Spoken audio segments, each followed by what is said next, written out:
Une des difficultés pour l'enfant est d'accepter les limites de ses propres parents. Au début de la vie de l'enfant, les parents sont tout pour lui.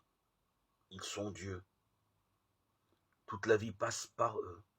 Ils nourrissent, protègent, éclairent, soutiennent l'enfant et lui donnent le langage.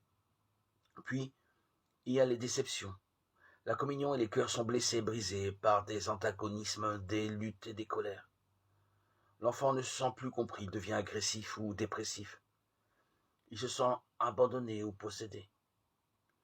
Du piédestal où il avait placé ses parents, il les plonge dans les abîmes.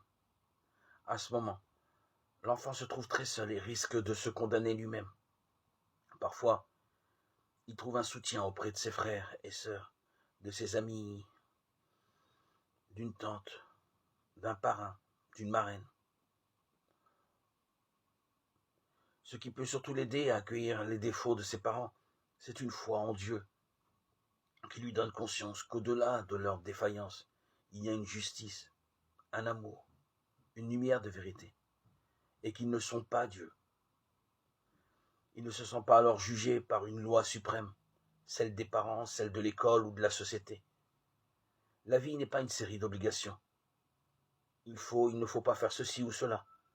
La vie est communion avec un Dieu caché dans son cœur, un Dieu qui est bon, même si les parents ne le sont pas, un Dieu qui pardonne, même si les parents ne pardonnent pas. Cela va permettre à l'enfant de mettre l'absolu là où il le faut, non pas dans ses parents, dans sa culture, sa race, sa classe sociale, ni même dans son avenir ou dans ses projets d'études. Cela implique qu'il ait été introduit tôt dans une connaissance de Dieu à travers son cœur et qu'il ait pu vivre une communion avec lui.